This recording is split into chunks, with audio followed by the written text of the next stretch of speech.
미국 대통령 선거 이후 금리 인상 가능성이 높아지면서 국내 금리의 동반 상승 가능성도 커지고 있는데요. 특히 역대 최고치인 58조 원을 기록하고 있는 대전과 세종, 충남 지역 가계부채가 지역 경제를 악화시킬 뇌관이 될 우려가 커지고 있습니다. 계속해서 최규웅 기자입니다.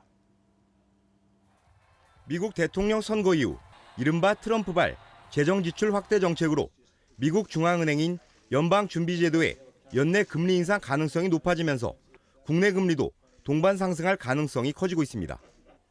특히 금리 인상 가능성이 부각되면서 대출 금리 등의 상승에 따라 역대 최고치에 달하는 지역 가계부채가 큰 위험 요소로 떠오르고 있습니다.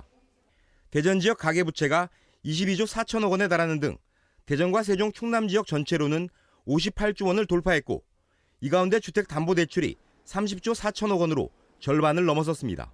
가계부채 증가는 경기 회복을 지연시키고 금리 상승이나 주택가격 하락 시 금융 불안 요인으로 작용할 가능성이 있습니다.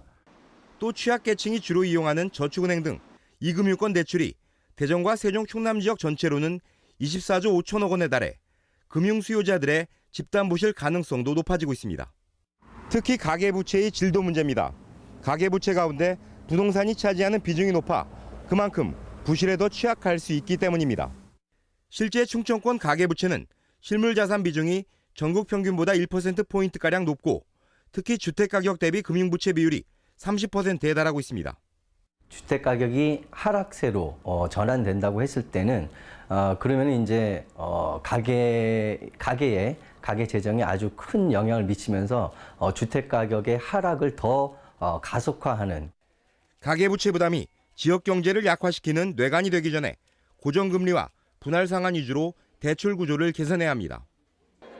또 고령층과 영세 자영업자 등 취약계층의 채무 상환 능력을 높이고 주택 수급 관리 등을 통해 주택시장의 변동성을 줄이는 제도적인 보완책도 서둘러 마련돼야 합니다. MBC 뉴스 최규웅입니다.